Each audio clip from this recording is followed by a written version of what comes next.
Well, hello everybody! Welcome to this episode of G Bear's Off-Grid Ways, a homestead in the desert. That's the amount of water I caught in the last storm.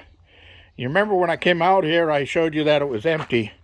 The water was up in those up there, and I had a kink in the hose, wasn't letting the water flow down. Well, I straightened the kink out, and we got a little bit more rain that day, and next thing I know, it was all transferred down. So I also took my Sharpie and darkened the gallons on here so that I can see from a distance how much is in there. Just a little over 125 gallons in each. So I got about 250, 260 gallons here. That's what I captured in that last little bit of rain we got. So the other ones up here are empty. They get siphoned down. Once this siphon gets going, it will suck all the water right out of those two upper tanks there. So it works really well. And then I just hooked that garden hose up to my pump and my portable solar system right there. And I try to do that earlier in the day so the solar panel can sit right on top of the totes and collect sun while it's running the pump and keeps from running the battery down. So I'll be doing that in the next few days because we got more rain due again this weekend. Hopefully, when that rain comes this weekend, I'll get at least another 250 gallons out of these two totes, or maybe more, and transfer that down to the gardens and get ready for springtime planting. So this is my ore cart, and this side panel actually will fold down out of the way so it makes it narrower. And I used to tow this around with my ATV that some scumbag dirt piece of crap ain't worth the air he breathes stole it. And of course the sheriff out here didn't do anything about it. I did report it and never heard back from him. And then when I started calling to find out what was going on, he wasn't taking my calls anymore and not calling back. So yeah, that's par for the course, you know. These guys get these entitlement jobs and they don't want to work for it. They just want to kick back and ride in their nice SUV and with the heater on and maybe go out in the desert and do some shooting at taxpayer expense. I use taxpayer bullets, because I found a lot of those casings out there and I pick them up because a lot of them are 40 caliber, which is my favorite concealed weapon. So anyway, I was just checking out my cart here, and I got to get my stuff out of there, clean this thing out, and get a tarp over the top of this thing. These are going to have solar panels up here. I'm going to have like 200 watts or more of solar on this trailer. And there's a battery under that seat and a charge controller, a solar charge controller. So I will be getting that all set up. So down the line, when Andy comes out, we'll get up the hill and do some prospecting. There's a couple of abandoned mines around here that I want to check out, and there's a couple that I was told about from Rita that I want to also go check out. I used to go up that way all the time. So anyway, that's what's going on out here.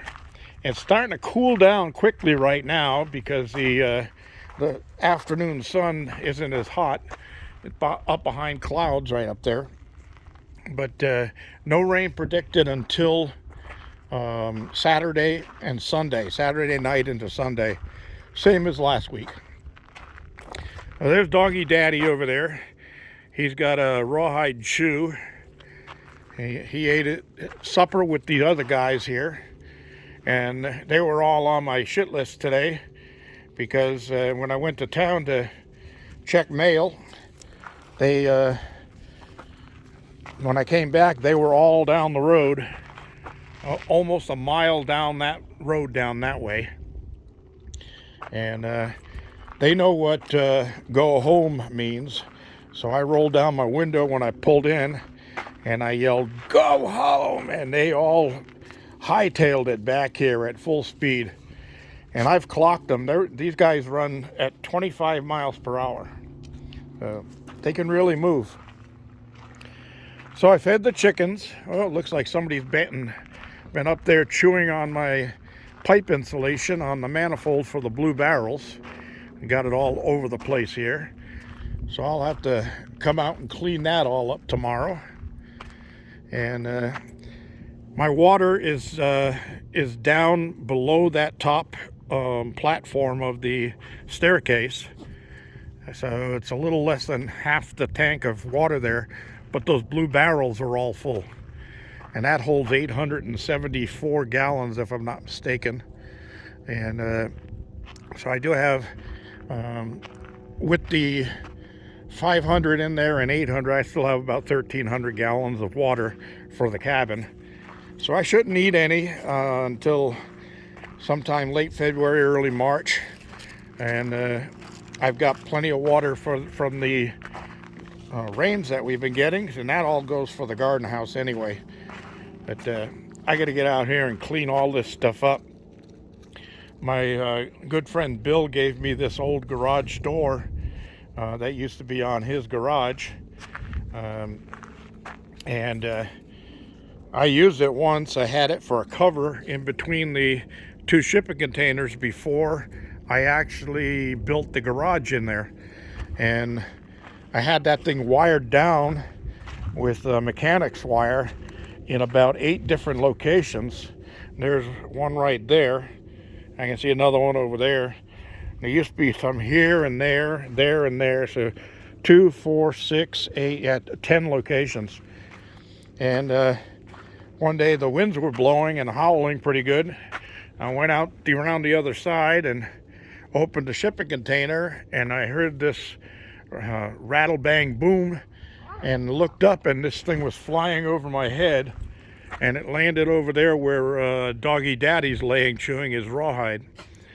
So I decided that I don't want that thing flying around in the wind, so it's been laying here ever since. But I'm sure critters have crawled underneath it and made a home. And that's my drag sled for grading my roads, which I do in the springtime. And since I don't have illegal growers traveling my road on a regular basis anymore, and they only have to do it once a year. When they were using my road to get to their place over there, I was having to do it probably every 2 to 3 weeks. They just tear the roads up. The mattress with the board on it is a weight, and I just take the chain off of that drag sled and hook it to the mattress, and I do a nice fine grade, and it makes the road nice and smooth.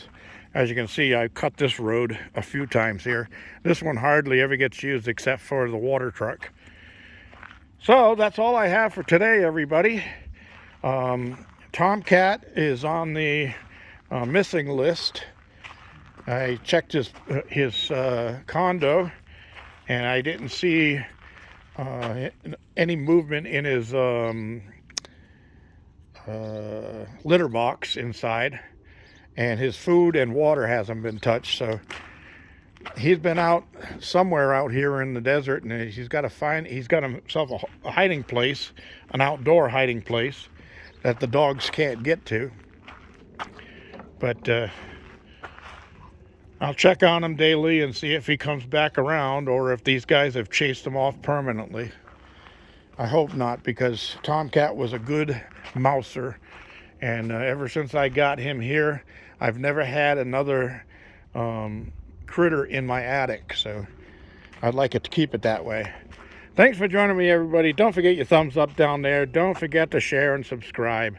This is G Bear signing off.